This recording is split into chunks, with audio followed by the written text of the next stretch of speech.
Apostol.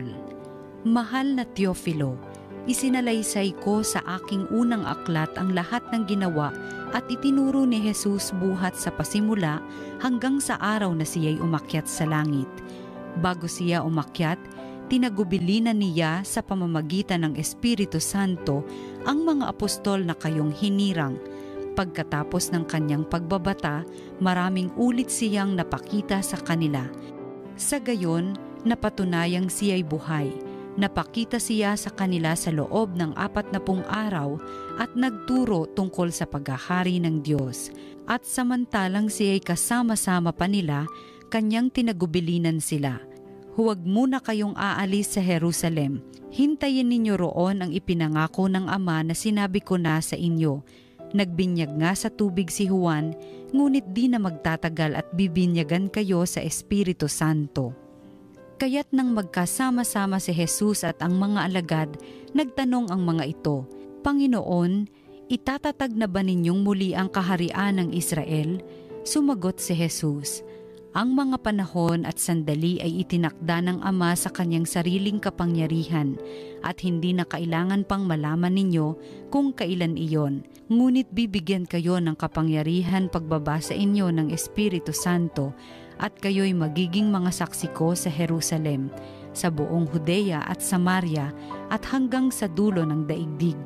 Pagkasabi nito, siya'y iniakyat sa langit samantalang nakatingin sila sa kanya at natakpan siya ng ulap.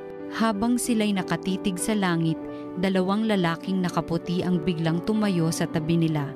Mga taga Galilea, sabi nila, bakit kayo narito't nakatingala sa langit? Itong si Jesus na umakyat sa langit ay magbabalik tulad ng nakita ninyong pag-akyat niya. Ang salita ng Diyos. Habang umaakyat ang Diyos, ang tambuli tumutunog. Magdiwang ang lahat ng mga nilikha, pumalakpak kayong may awit at tuwa, bilang pagpupuri sa Diyos na dakila, ang Diyos na poon kataas-taasan, ay dakilang haring dapat katakutan, siya'y naghahari sa sangkatauhan. Habang umaakyat ang Diyos, ang tambuli tumutunog. Umakyat sa trono ang Panginoong Diyos, hatid ng tambuling malakas ang tunog, masayang sigawan ang ipinansuob, purihin ang Diyos, siya ay awitan, awitan ang hari, siya ay papurihan. Habang umaakyat ang Diyos, ang tambuli tumutunog. Ang Diyos siyang hari ng lahat ng bansa, awit at purihin ng mga nilikha. Maghahari siya sa lahat ng bansa, magmula sa tronong banal at dakila. Ang mabuting balita. Habang umaakyat ang Diyos, ang tambuli tumutunog. Pagbasa mula sa sulat ni Apostol San Pablo sa mga taga-Efeso. Mga kapatid, hinihiling ko sa Diyos ng ating Panginoong Hesukristo, ang dakilang Ama, na pagkalooban niya kayo ng espiritu ng karunungan at ng tunay na pagkakilala sa Kanya. Naway liwanagan ng Diyos ang inyong mga isip upang malaman ninyo ang ating inaasahan sa Kanyang pagkatawag sa atin. Ito'y ang kaluwalhatiang inilaan niya sa Kanyang mga hinirang at ang walang hanggang kapangyarihan niya sa atin na mga nananalig sa Kanya. Ang kapangyarihan ding iyon ang muling bumuhay kay Kristo at nagluklok sa Kanya sa kalangitan, sa kanan ng Diyos.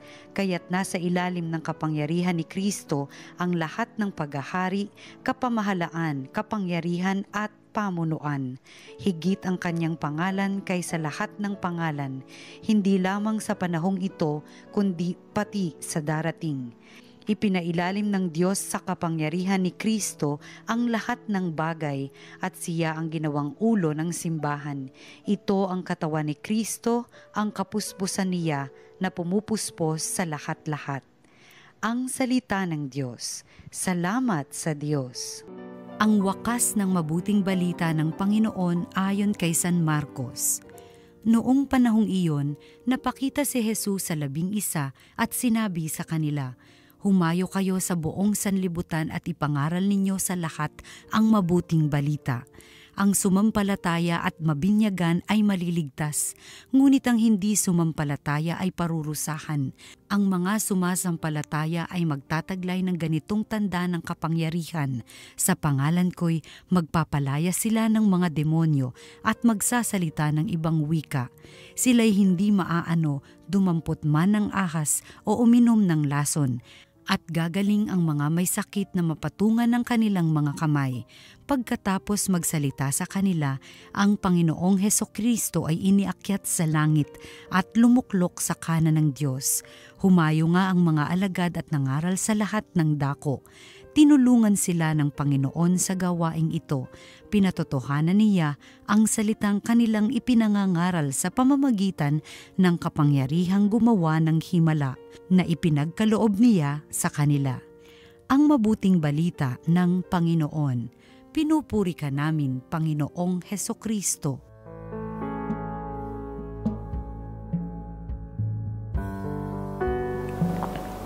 Apat na pong araw na po pagkatapos ng muling pagkabuhay ni Jesus. Siya po ay iniakyat sa langit. Siya ay umakyat sa langit. Kaya 40 days siyang kasakasama ng kanyang mga alagad pagkatapos siya ay muling nabuhay. Nagpakita siya ng ilang beses sa mga alagad. Nagpatutuo siya sa kanila na siya nga talaga ay buhay uli. Kumain siya sa kasakasama nila. Kaya after 40 days ng pagsasama-sama nila, ngayon si Jesus ay umakyat na sa langit. Iniwan na sila ni Jesus. Ang pagkaakyat ni Jesus sa langit ay bahagi ng pagpaparangal sa Kanya. Dinakila na siya ng Ama. Kasama ito ng Kanyang muling pagkabuhay at siya ay inaakyat sa langit. Ito po'y paanyaya sa atin, hindi lang upang tumingala kay Jesus at humanga kay Jesus na nasa langit na siya. Ito po'y paanyaya din sa atin na tumingin sa langit. Yan din ang layunin ng buhay natin. Hindi naman tayo makalupa. Ang ating pagstay dito sa mundo ay pansamantala lamang. Ang ating paglalakbay, sa totoo lang, sinusubok lang tayo sa mundo kung tayo ay karapat-dapat na ba sa langit. Kaya patutungo tayo sa langit, kaya habang nandito tayo, sanang hangarin natin ay makasama si Jesus na kung nasaan siya, nandoon din tayo. Kaya sinasabi sa atin ng mga apostol, ang iniisip nyo ay mga bagay na panlangit. Kung nasaan si Jesus, kung saan kayo pupunta. Hindi lang natin hangarin ang mga bagay na panlupa na yan ay lilipas. Pero habang tayo'y humahangad at tumitingin sa langit, habang tayo'y nag-aantay ng langit, ginagawa din natin ngayon ang ipinagagawa ni Jesus. Ang utos na iniwan niya sa mga alagad niya ay maging saksi sila niya sa lupa. Na humayo sila sa buong mundo, ipahayag ang mabuting balita. Binyagan ang mga tao, no? At ituro sa kanila ang mga narinig nila kay Jesus. Kaya sa buhay natin ang mga aral niya, ipahayag natin ang kanyang pagmamahal. Ipadaba sa iba ang pag-ibig ng Diyos habang nag-aantay tayo sa langit. At sa mga gawain ito, may iba-ibang tungkulin tayo dito sa lupa. Kaya nga sinabi sa atin, ang iba ay tinawag para maging apostol, ang iba para maging guro o tagapagpagaling o mga namumuno, may gagampanin tayo. Katingnan po natin, anong gampanin ko sa mundong ito? Anong papel ko sa simbahan? O anong gagawin ko upang sama-sama nating ibahagi ang kaligtasan ng Diyos sa iba? So mayroon tayong mga kanya-kanyang papel, kanya-kanyang gawain habang nag-aantay ta kay Jesus. Yan po yung ating Ascension Sunday. Paghangad kung nasaan si Jesus at habang naghahangad tayo, nag-aantay tayo, tayo'y nagiging masipag, nagsisikap na gawin ang ating tungkulin, ang ibinahagi sa atin ni Jesus, ang ating mga gampanin dito sa lupa. Pero every Ascension Sunday is also World Communication Day. Nagawa natin ang ating misyon at ang ating misyon ay pagpapahayag ng mabuting balita ni Jesus. Yan yung ating misyon, no, sa pamagitan ng communication. At ngayon, dahil sa technology, advances in technology, mas lalong lumalakas ang paraan ng komunikasyon. So may technology tayo na lumalawak na ang mass media. At hindi lang mass media, ang radio, ang TV, ang pahayagan, mayroon ng social media. No, mas naaabot ang marami din ng social media.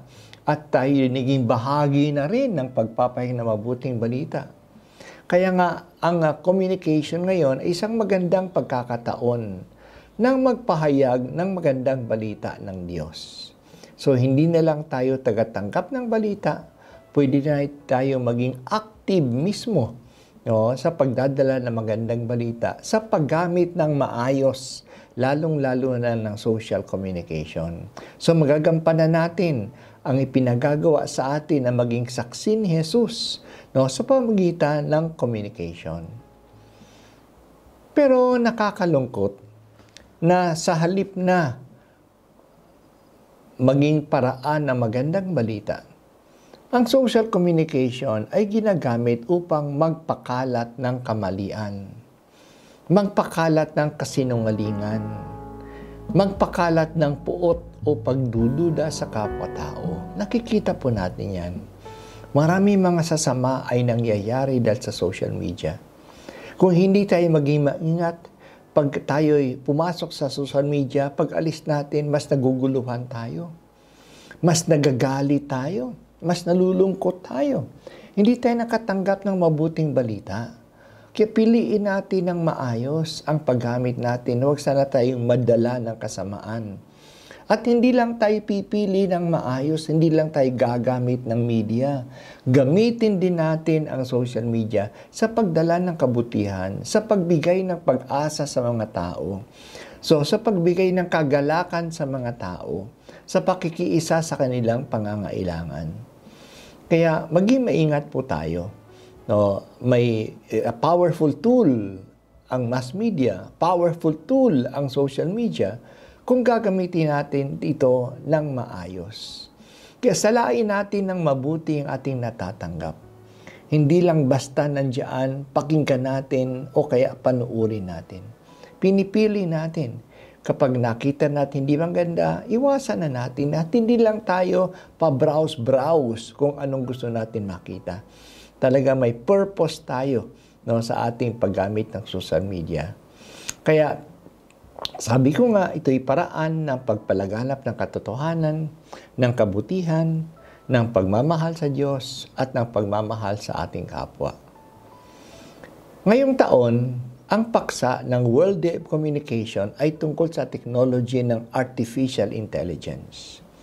So, taon-taon, binibigyan po tayo ng Santo Papa ng isang paksa na pagninilayan natin tungkol sa social media.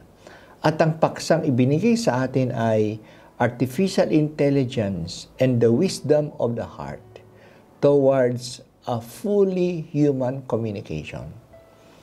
Hindi na rin po natin maiiwasan ang artificial intelligence.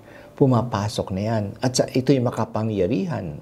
Sa pamagitan nito, mabilis magproseso ng impormasyon. Ang bilis na dumating ang mga impormasyon. Pero sikapin po natin na hindi tayo lamunin, no, ng technology, ng AI, artificial intelligence. Dapat nandiyan yung wisdom of the heart, na ang ating communication ay maging human communication, hindi lang communication sa pamagitan ng machines. At hindi lang tayo susunod sa sinasabi ng machine sa atin. Sikapin natin na kahit na may AI, ang nagko-communicate ay tao, hindi machine. Kaya ang AI ay dapat makatulong sa ating pagkatao, not to replace our being human, but to help us in becoming more human. Kaya hindi dapat tayo sapawan ng machines. Yan po yung sinasabi sa atin ng Santo Papa ngayon. Habang nagpapasalamat tayo sa bagong technology ng AI, Artificial Intelligence, habang ginagamit natin ito, maging maingat tayo na huwag tayong magpadala lamang na ang AI na ang nagko-communicate. Nang lahat ng sinasabi ng AI, yan ang ating susundin. Dapat hindi mawala yung puwang ng ating pagkatao, ng pag-uusap. Kaya kailangan din ang human communication, kay human touch. Kailangan pa rin natin makipag-usap, makipaglaro sa ating mga kaibigan, sa ating mga mahal sa buhay. Hindi lang na tayo nagko-communicate lang sa pamamagitan ng technology. So, kailangan natin ng human relations. Hindi po sana mawala yan. At ang mabuting balita ay naipapahayag sa pamamagitan ng human relations. Dahil sa kakilala ko siya, dahil sa kaibigan ko siya, kaya naniniwala ako sa kanyang balita, nakakatulong tayo sa kanila, nagkakaisa tayo, mas nababahagi natin si Kristo dahil sa ating human relationships. Kaya yan po yung ating paksa ngayong panahon ng Ascension Sunday. Kaya mga kapatid, tumingala tayo sa langit. Sana nasa puso natin ang pagnanais na makapunta sa langit. Ginagawa natin ang tungkulin ngayon habang nag-aantay tayo sa langit. Isang mahalagang tungkulin natin ay magpahayag ng mabuting balita. Nagagamit natin ang pagpapahayag na ito sa pamagitan ng paggamit ng means of communication, social media, mass media. Gamitin natin ito na maayos, kasama na ng paggamit natin sa ating komunikasyon ng artificial communication, artificial intelligence.